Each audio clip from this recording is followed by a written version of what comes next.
अगर मैं आपसे कहूं कि दुनिया की सबसे बड़ी इकोनॉमी यानी यूनाइटेड स्टेट्स अब इतने कर्ज में डूब चुकी है कि उसका नेशनल डेट लगभग 39 ट्रिलियन डॉलर्स के पार पहुंच गया, तो आपको सुन के शॉक लगेगा। तो शायद आप सोचेंगे कि ये सिर्फ एक नंबर ही है, लेकिन सच ये है कि ये नंबर सिर्फ अमेरिका की इकोनॉमी की कहानी नहीं बता रहा। ये global financial system, stock markets और इंडिया जैसे इमर्जिंग मार्केट्स के फ्यूचर को भी अफेक्ट कर सकता है। और सबसे इंटरेस्टिंग बात यह है, और ये माइलस्टोन आया है ईरान वॉर के सिर्फ कुछ हफ्तों ही बाद। आज की वीडियो में हम आपको कुछ चीजें समझाएंगे, जैसे कि अमेरिका का 39 ट्रिलियन डॉलर का डेट एक्चुअली कितना बड़ा है, ये इतनी तेजी से क्यों बढ़ रहा है, और ईरान वॉर का इसमें क्या रोल है। सबसे इंपॉर्टेंट, इसका इम्पैक्ट ग्लोबल मार्केट्स और इन्वेस्टर्स पर क्या हो सकता है। तो चलिए शुरू करते हैं। सबसे पहले एक शॉकिंग फैक्ट है कि यूएस का नेशनल डेट अब ऑफिशियली 39 ट्रिलियन डॉलर क्रॉस कर चुका है, which is actually an alarming figure. अब इसका मतलब क्या हुआ ये बताते हैं। अगर सिंपल लैंग्वेज में हम आपको समझाएं तो अमेरिकी सरकार ने अपनी हिस्ट्री में जितना भी पैसा बोरो किया है वो सब मिलाकर 39 ट्रिलियन डॉलर से ज्यादा हो चुका है। ये नंबर इतना बड़ा है कि इसे विजुअलाइज करना भी मुश्किल है। इंडिया की पूरी इकोनॉमी लगभग 5 ट्रिलियन डॉलर के करीब है, मतलब यूएस का कर्ज ही इंडिया की इकोनॉमी से 10 गुना ज्यादा है। और शॉक यहीं खत्म नहीं होता। सिर्फ 5 महीने पहले अमेरिका का डेट 38 ट्रिलियन डॉलर था और उससे सिर्फ 2 महीने पहले 37 ट्रिलियन डॉलर। मतलब डेट का ग्रोथ इतना फास्ट हो रहा है कि हर कुछ महीने में लगभग 1 से 1.5 ट्रिलियन डॉलर का जंप और इजाफा आ रहा है। इसमें बहुत बड़ा रोल है ईरान की वॉर का भी।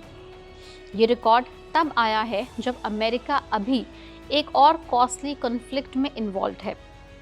ईरान के साथ चल रही मिलिट्री टेंशंस और वॉर ऑपरेशंस ने भी यूएस के खर्च को काफी बढ़ा दिया है। व्हाइट हाउस के इकोनॉमिक एडवाइजर केविन हैसेट के एस्टिमेट्स के अकॉर्डिंग अगर हम जाएं तो ईरान वॉर अभी तक लगभग 12 बिलियन डॉलर से ज्यादा का कॉस्ट जनरेट कर चुकी है, और ये सिर्फ एक इनिशियल ही कॉस्ट है।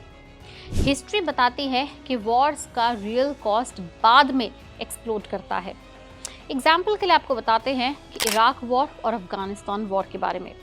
इराक और अफगानिस्तान वॉर्स का जो रियल कॉस्ट है वो आपके होश उड़ा देगा। अमेरिका के 2 सबसे बड़े कॉन्फ्लिक्ट्स रह चुके ईरान और अफगानिस्तान ने अमेरिका के ऊपर पहले ही बहुत प्रेशर बनाया। इन दोनों ने मिलकर यूएस इकोनॉमी पर मैसिव फाइनेंशियल बर्डन भी डाला। एस्टिमेट्स के अकॉर्डिंग दोनों वॉर्स का डायरेक्ट मिलिट्री कॉस्ट ही लगभग 4 से 5 ट्रिलियन डॉलर के आसपास था। लेकिन जब veterans health care, disability benefits और इंटरेस्ट पेमेंट को इंक्लूड किया गया तो total long term cost 6 to 8 trillion dollar तक पहुंच गया। ह्यूमन कॉस्ट भी बहुत हैवी था। 7,000 से ज़्यादा अमेरिकन सोल्जर्स उसमें मारे गए, लगभग 50,000 से ज़्यादा ट्रूप्स उसमें इंजर्ड हुए। इसीलिए एक्सपर्ट्स वार्न कर रहे हैं कि अगर ईरान के साथ कॉन्फ्लिक्ट लॉन्ग टर्म तक चलता है तो इसका फाइनेंशियल बर्डन भी कई 100 बिलियन या कई ट्रिलियन डॉलर तक पहुंच सकता है। अब जानते हैं अमेरिका का फिस्कल डेफिसिट। तो फिस्कल ईयर साल 2025 में गवर्नमेंट स्पेंडिंग लगभग 7.01 ट्रिलियन डॉलर, रेवेन्यू रहा 5.23 ट्रिलियन डॉलर। मतलब गवर्नमेंट ने अर्न किया कम और खर्च किया अपनी जेब से ज़्यादा। रिजल्ट तो होना ही था 1.78 ट्रिलियन डॉलर का डेफिसिट। हाँ, एक पॉजिटिव चीज़ इसमें ये भी है, ये डेफिसिट पिछले साल से 41 बिलियन डॉलर कम है। गवर्नमेंट का कहना है कि ये इम्प्रूवमेंट कुछ पॉलिसीज की वजह से आई है। Individual tax collection increase, federal employment reduction, welfare fraud पर क्रैकडाउन। लेकिन एक्सपर्ट्स का कहना ये है कि ये रिडक्शन टेम्पररी हो सकता है, परमानेंट नहीं। फ्यूचर अभी और भी डरावना, भयंकर, स्कैरी हो सकता है। तो बता दें कि कांग्रेशनल बजट ऑफिस की प्रोजेक्शंस और भी चिंताजनक है। उनके अकॉर्डिंग साल 2026 में डेफिसिट 1.9 ट्रिलियन डॉलर तक पहुंच सकता है और साल 2036 यानी 10 साल में ये 3.1 ट्रिलियन डॉलर भी हो सकता है। और सबसे डेंजरस मेट्रिक है डेट टू जीडीपी रेशियो। आज अमेरिका का डेट रफली जीडीपी का 101% है। मतलब जितनी पूरी इकोनॉमी प्रोड्यूस करती है एक साल में, उससे भी ज़्यादा कर्ज ऑलरेडी उनके ऊपर है। प्रोजेक्शंस के अकॉर्डिंग साल 2036 तक ये 120% जीडीपी भी हो सकता है। और अगर लॉन्ग टर्म ट्रेंड देखें तो अगले 30 सालों में ये 175% जीडीपी तक पहुंच सकता है। अगर हम इसको कंपेयर करें तो अमेरिका का highest debt ratio world war 2 के बाद 106% था। अब प्रोजेक्शंस उस रिकॉर्ड को भी तोड़ने वाले हैं। अब जानना यह है कि क्या 40 ट्रिलियन डॉलर भी जा सकता है ये 39 ट्रिलियन डॉलर की फिगर। तो इसमें एक्सपर्ट्स का कहना है कि अगर करंट पेस कंटिन्यू रहा तो अमेरिका का डेट फॉल इलेक्शन से पहले 40 ट्रिलियन डॉलर तक भी क्रॉस कर सकता है।